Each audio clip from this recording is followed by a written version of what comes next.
It's funny when you stop and think about the device you're probably holding in your hand right now, this little slab of glass and metal. It's a genuine marvel of modern engineering, and today we're going to pull back the curtain and see exactly how it's made. I mean, just try to wrap your head around this. It's almost unbelievable, but it's totally true. The little computer you use for texting and scrolling through social media, it absolutely blows away the power of the entire suite of computers that guided the Apollo missions to the moon. And all of that incredible power, that entire history of technological progress, has been shrunk down and placed right here. It's just sitting in the palm of your hand. So that's the real question, isn't it?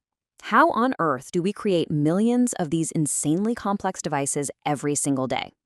Well, that's what we're here for. We're going inside one of the most advanced manufacturing ecosystems on the planet to answer that very question.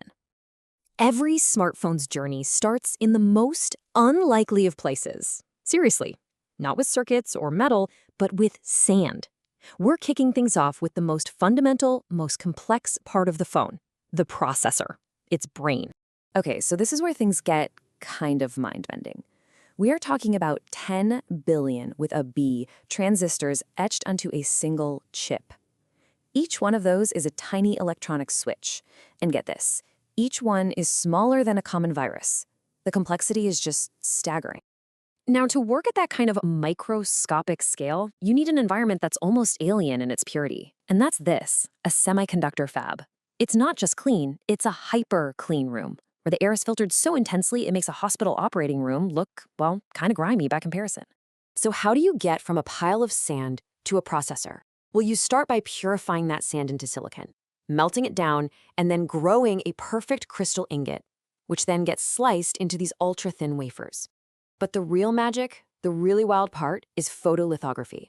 They use ultraviolet light to literally print impossibly complex circuit patterns, one microscopic layer at a time. After hundreds of steps of etching and depositing materials, you finally have the brain of the phone.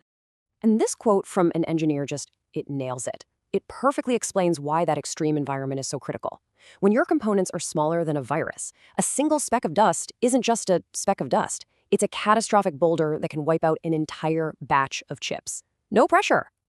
So, while those miraculous chips are being born in those hyper-clean rooms all over the world, a whole symphony of other manufacturing processes are happening at the same time to create the phone's other core parts. First up, let's talk about the part of the phone you actually look at and touch the most, the display. And it's so much more than a piece of glass. It's this incredibly sophisticated window of light. You know those amazing OLED screens? Well, they're built by depositing these tiny organic compounds that literally light up when you apply electricity. Each individual pixel gets its own little transistor to control it, and that's what gives you those super vibrant colors and those deep, true blacks. It's a really delicate dance of layering, sealing, and just meticulous testing. All right, next up, we need to power this whole thing. The battery isn't just a box of juice. It's a carefully balanced chemical reaction engineered to hold and release energy as safely and efficiently as possible. Honestly, creating a lithium-ion battery is kind of like being a master chef. You're coating different materials onto foils, layering them all together with separators, and then injecting an electrolyte. But the real secret sauce is that final step, the formation cycling.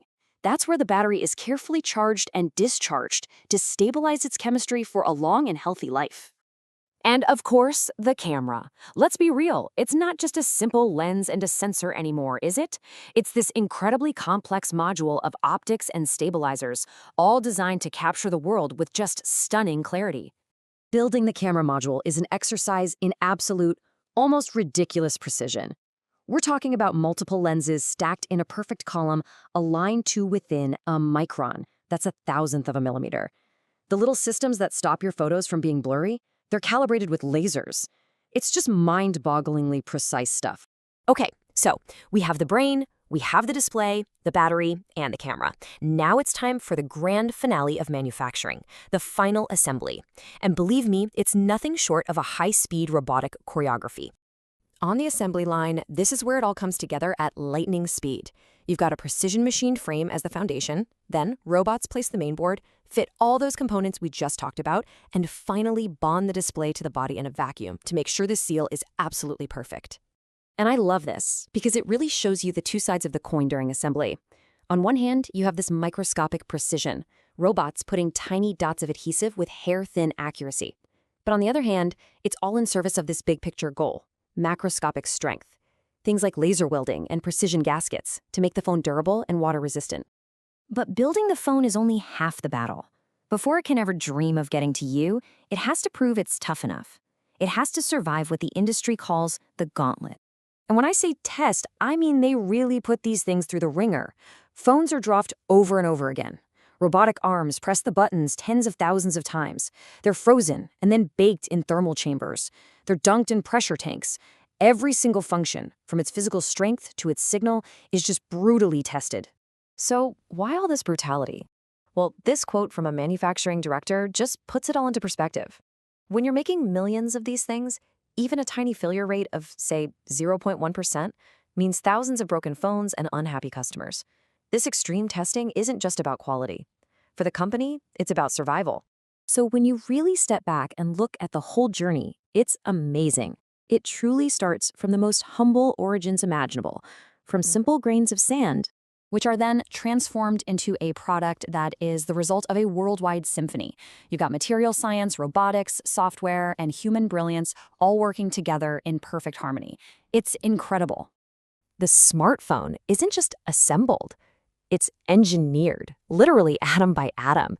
And it really makes you wonder, right? What other incredible feats of engineering are we all taking for granted, just hiding in plain sight all around us?